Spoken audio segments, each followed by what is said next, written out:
Messieurs, dames, bienvenue à nouveau à un autre épisode du podcast Autour d'un verre. Je suis votre animateur Jean-Charles Côté-Sauvé et c'est encore une fois un plaisir de discuter avec vous.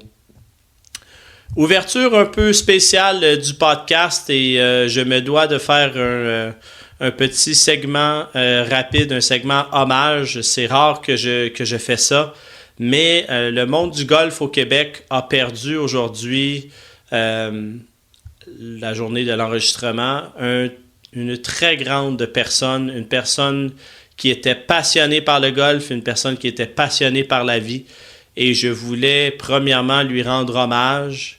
Donc Jean-Marc Moreau, le fondateur de la page Golf Info Québec. Jean-Marc, au travers des années, a bâti une communauté au Québec où c'était possible d'échanger, de mettre des informations, de partager les conditions de terrain un peu partout, de voir les nouvelles tendances. Il posait des questions, il était intéressé. Et Jean-Marc, c'était vraiment un amoureux du golf, c'est un amoureux de la vie. Et au courant des dernières années, Jean-Marc est devenu un ami et malheureusement, nous l'avons perdu. Donc, il a décidé d'aller se reposer. Donc, Jean-Marc est décédé aujourd'hui, la journée de l'enregistrement, et je voulais simplement lui dédier cet épisode.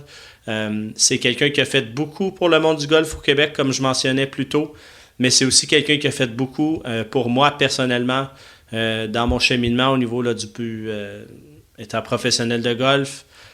C'est quelqu'un qui avait toujours une oreille attentive lorsqu'on voulait discuter. On avait des super beaux échanges. On n'était pas nécessairement toujours d'accord, mais le fait d'avoir ces échanges-là et de pouvoir discuter, bien souvent, ça nous faisait voir une autre perspective par rapport au monde du golf. Alors, je voulais simplement commencer mon épisode en le saluant, en le remerciant pour tout ce qu'il a fait pour l'industrie. Il va nous manquer grandement. Donc, Jean-Marc, je te salue. Et je te remercie à nouveau pour tout ce que tu as fait pour moi et pour le reste des golfeurs au Québec.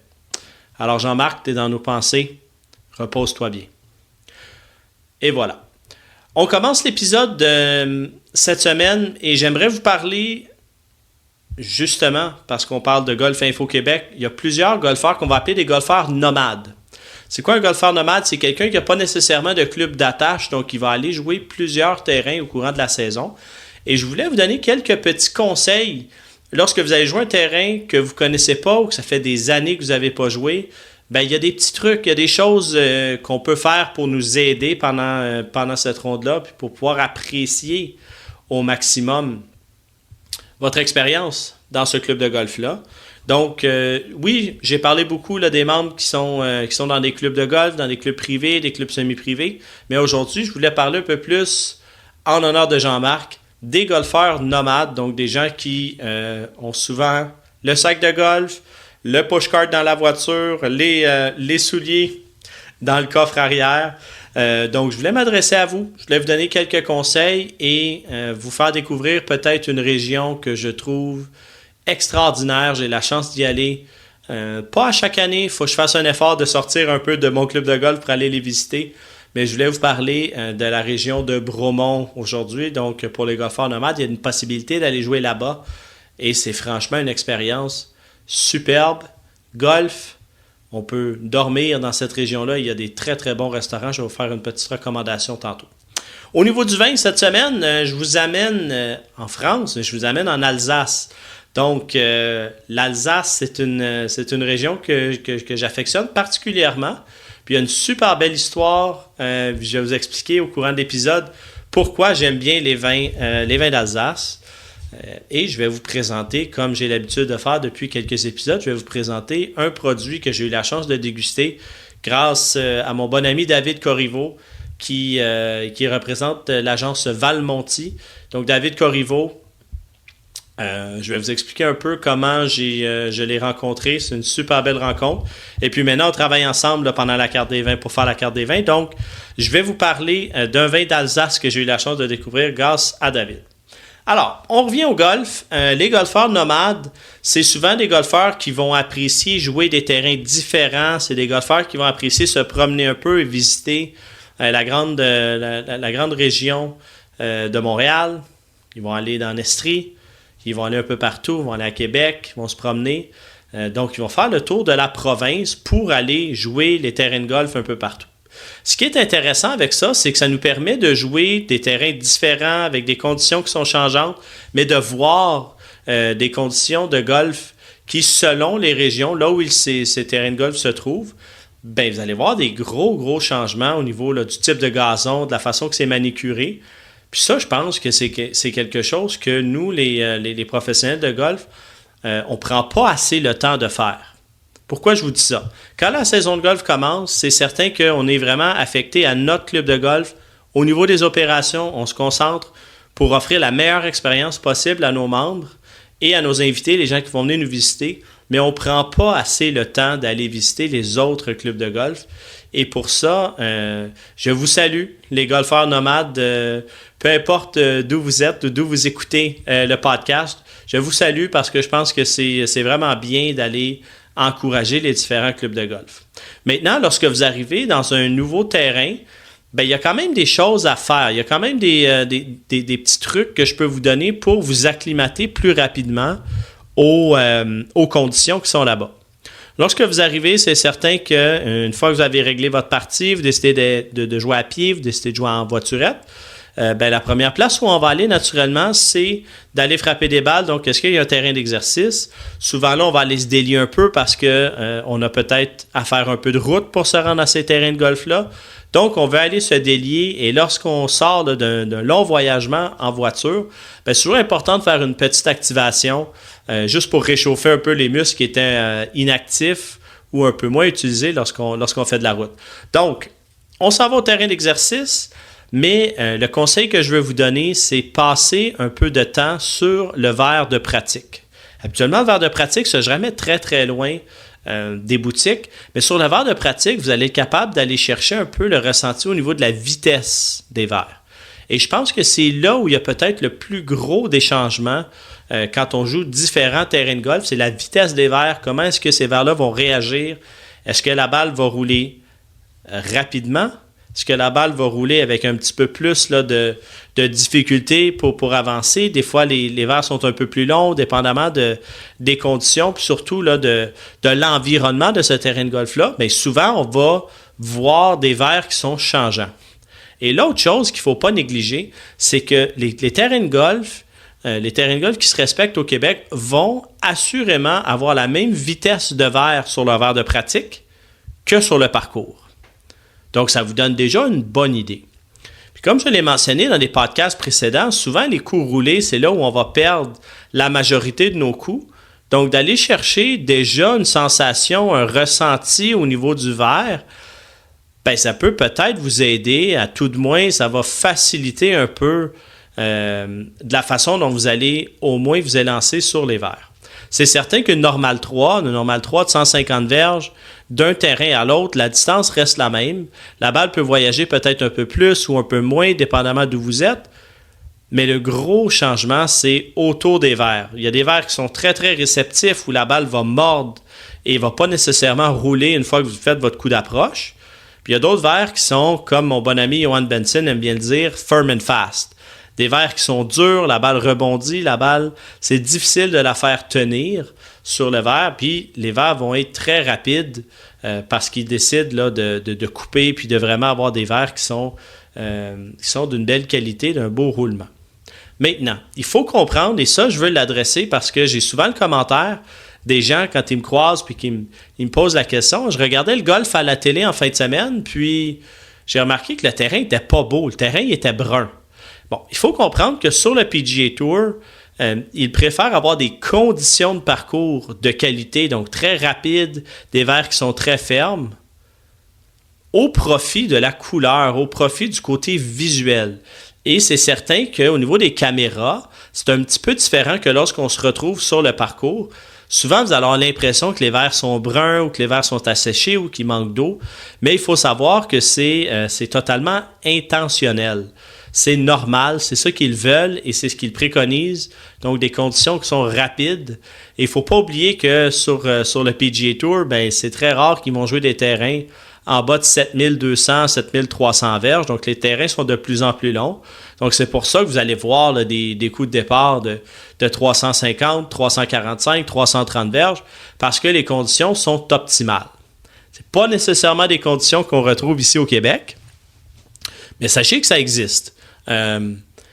Et au Québec, on a un peu cette tendance-là de se fier à la beauté ou à la qualité du terrain par le côté visuel. Mon gazon, il est vert, mon gazon est beau. Les herbes, les allées sont vraiment bien garnies, mais c'est certain que ça vient un peu contrebalancer le fait que souvent nos verts vont être un petit peu plus lents. Et je parlais avec des professionnels de golf qui aspirent au plus haut niveau, et c'était un petit peu ça qui m'expliquait que les terrains de golf au Québec, mais les conditions sont vraiment, vraiment pas pareilles comme les parcours aux États-Unis ou en Amérique latine. Donc, ça peut être, et c'est une piste de solution, et le débat, je pense que l'industrie du golf est en train de l'avoir, mais c'est peut-être une des pistes de solution pour comprendre pourquoi on n'a pas nécessairement de professionnels québécois sur le PGA Tour. Ils ont de la misère à recréer en entraînement ou lorsqu'ils sont dans leur période ici, qu'ils reviennent au Québec, ils ont de la misère à retrouver les conditions de parcours sur lesquelles ils vont aller jouer les qualifications de l'Omnium américain, les qualifications de l'Omnium britannique nécessairement. Donc, c'est peut-être une piste de solution où on voit des Québécois et des Québécoises, parce qu'on voit les deux, s'exiler pour aller s'entraîner, pour aller jouer sur des parcours avec des conditions qui ressemblent beaucoup plus aux conditions qui vont jouer dans les qualifications, donc ce qu'on appelle les Monday, donc les pré-qualifications pour jouer dans les tournois du PGA Tour. Bref, aparté, je reviens à mes golfeurs nomades. Donc, on embarque sur le verre de pratique, on fait quelques coups roulés. Et je vous dirais que la plus belle qualité d'un golfeur nomade, c'est sa capacité de s'adapter.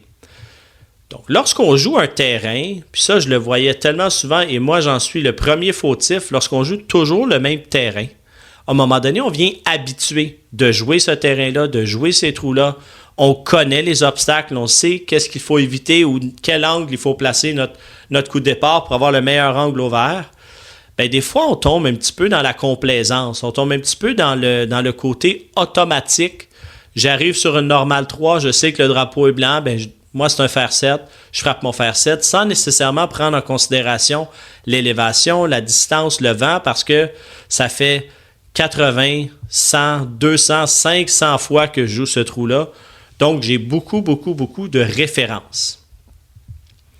Les gens qui jouent un terrain pour la première fois ou la deuxième fois n'ont pas nécessairement ces références-là. Et ça a du bon parce qu'on ne sait pas sont les obstacles. Donc, on va jouer avec un golf un petit peu plus détendu sans nécessairement avoir le stress ou les cicatrices, si je peux dire ça comme ça, de frapper dans des obstacles. Des obstacles d'eau, des doglegs, donc des trous qui sont coudés droite-gauche, gauche-droite. Si je suis du mauvais côté, bien, j'ai peut-être pas nécessairement un accès direct au drapeau. Mais l'autre côté, c'est certain que quand je le sais, là où sont les obstacles, je le sais, est-ce qu'il faut que je frappe à gauche, il faut que je frappe à droite, bien, c'est beaucoup plus facile. Donc, les golfeurs qui n'ont pas nécessairement l'habitude de jouer toujours les mêmes parcours, ils ont cette capacité d'adaptation très rapide.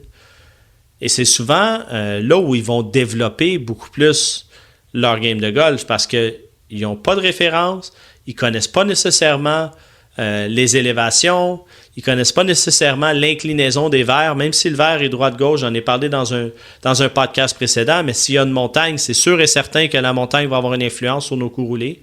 Donc, ils sont capables de s'adapter rapidement et habituellement, ça fait des golfeurs beaucoup plus développés.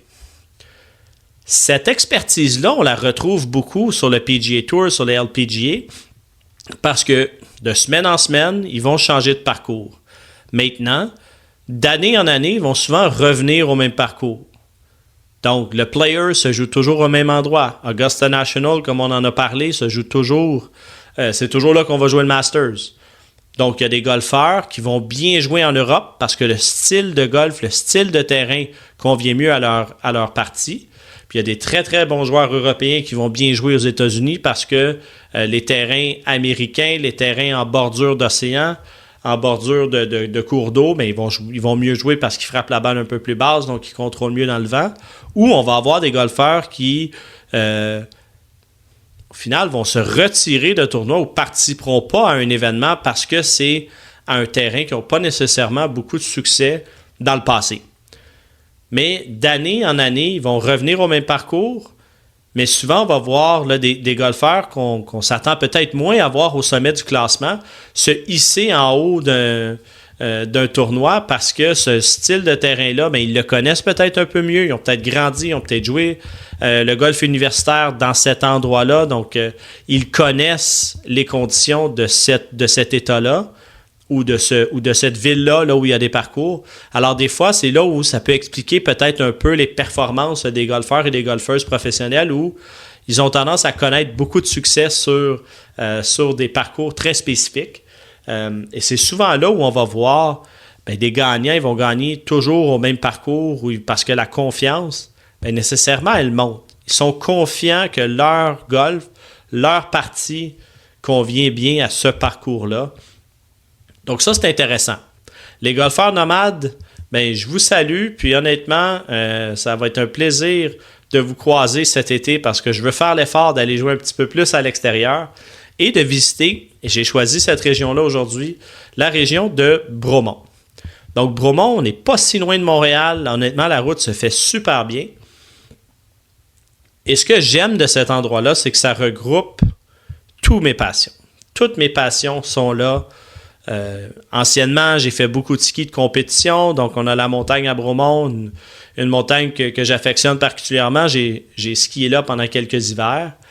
On a un hôtel qui est le Château Bromont qui est absolument exceptionnel. J'adore aller là. Je trouve que c'est clé en main. On est près de l'autoroute, on est près des pistes pendant l'hiver et on est à même le terrain de golf pendant l'été, les glissades d'eau pour les enfants. Donc, Bromont, le Château Bromont, j'adore y aller. Une piscine intérieure, ils ont fait des rénovations. J'y étais l'année passée et puis j'ai adoré mon expérience. Ce que j'aime, c'est qu'à Bromont, on a le Château Bromont, le terrain de golf. On a le Royal Bromont et on a le parcours du Vieux-Village où mon bon ami Marc Giroir, depuis que je travaille avec lui, c'est notre 4e saison ensemble, il dit « Jean-Charles, il faut aller jouer au Vieux-Village, tu vas adorer ça. » Et il y a souvent des compétitions de la PGA du Québec au Vieux-Village. Même de la PGA du Canada, ils ont reçu des compétitions, là, le parcours du Vieux-Village. Donc, vous avez beaucoup de choix dans cet endroit-là. Et c'est 3 parcours qui sont assez distincts, qui sont très près l'un de l'autre. Et là, je vous ai dit que Bromont, ça regroupait toutes mes passions. Donc, Jean-Charles, on te voit venir. Il y a des super bons restaurants. J'ai eu la chance d'aller manger lors de ma dernière visite là, dans la région à Bromont. C'était pendant l'hiver, donc on était plus en mode ski qu'en mode golf. Mais j'ai eu la chance d'aller manger dans un restaurant qui s'appelle le Babar. Expérience culinaire A1, carte des vins spectaculaire. La nourriture, honnêtement, c'était délicieux. Et le service, et c'est ça qui a fait l'enveloppe. Et c'est ce qui nous a fait passer une super belle soirée. Le service était exceptionnel. Les serveurs étaient présents sans toutefois être un petit peu trop imposants ou un petit peu trop omniprésents. Ils étaient là juste quand on avait besoin, puis ils nous ont fait des recommandations qu'on a absolument adorées. Donc, je vous suggère ce restaurant-là si vous êtes dans la région. Et vous pouvez rester là-bas. Donc, on peut rester plus qu'une nuit. Donc, peut-être jouer une fois le parcours, 2 fois, 2 parcours différents. Donc, vous allez vraiment avoir l'expérience complète à Bromont. Donc, je vous suggère fortement d'aller là. Important, vous allez sur les sites et vous pouvez faire toutes les réservations. Il y a même des forfaits golf, voiturette, souper et on inclut l'hébergement en plus. Donc, c'est vraiment clé en main. Ils sont super serviables. Puis, si jamais vous décidez de ne pas manger au restaurant du club de golf, je vous suggère fortement le restaurant Babar pour les amateurs de vin qui écoutent le podcast. Vous allez assurément trouver votre compte. Pour les épicuriens, je vous le suggère à 100%. J'ai adoré mon expérience, puis je pense que ça paraît, je pense que vous le ressentez. Ça complète mon petit topo sur les golfeurs nomades et je veux vous amener en Alsace. Je vous en ai parlé un peu, c'est une région que j'aime beaucoup parce que lorsque j'ai fait mon cours de sommellerie, c'est là où j'ai pu comprendre l'influence historique. Donc, l'histoire d'une région va jouer beaucoup sur le type de vin qu'ils font, et l'Alsace en est le meilleur exemple, selon moi. L'Alsace, on retourne il y a plusieurs années, c'est une des régions qui produit le vin depuis le plus longtemps. Donc, c'est une région où on préconise les créments. Et un crément d'Alsace, ça veut dire quoi? Donc, on a l'appellation champagne en Champagne, donc vin effervescent, vin mousseux. Mais si ce n'est pas dans la région de Champagne, on n'a pas le droit d'appeler ça un champagne, c'est protégé. Alors, les vins mousseux, en France, on appelle ça un crément. Donc, on a des créments de Bourgogne, on a des créments de la Loire et on a les créments d'Alsace.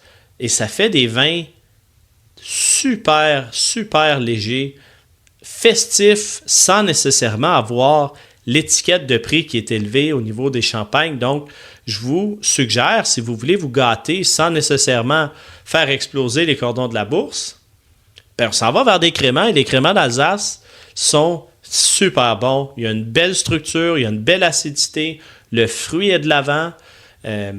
Et puis, honnêtement, à l'aveugle, un champagne, un crément, lorsque c'est bien fait, ça prend vraiment des gens avertis pour voir la différence. Et je vous le suggère, honnêtement, d'essayer un crément, donc crément d'Alsace, crément de la Loire, crément de Bourgogne. Mais l'Alsace fait, en grande majorité, des vins blancs. Et leur vin blanc, donc il y a une belle structure, il y a une belle minéralité, le fruit est là. Souvent, on va être sur des notes d'agrumes, donc de citron, de lime. Et j'ai découvert un produit donc, de la maison Beyer, B-E-Y-E-R. La maison Beyer, c'est un Riesling d'Alsace. Et pourquoi je vous parle de structure, je vous parle de minéralité, c'est qu'il faut savoir, donc je reviens à l'histoire de la région. L'Alsace a déjà été conquis par l'Allemagne. Et les vins allemands, il faut savoir que c'est des vins qui sont structurés, c'est des vins qui sont droits.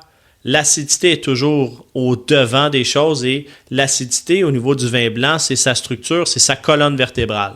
Et donc l'Alsace est passée de la France à l'Allemagne et est redevenue propriété de la France, mais ils ont gardé ce style de vin-là, ce type de vin allemand, et c'est pour ça que j'adore les vins d'Alsace, parce qu'on a le côté charmeur, le côté un peu émotif, le côté fruité des vins français, mais on a la structure, on a la colonne vertébrale des vins allemands, donc on a un peu le meilleur des deux mondes ici.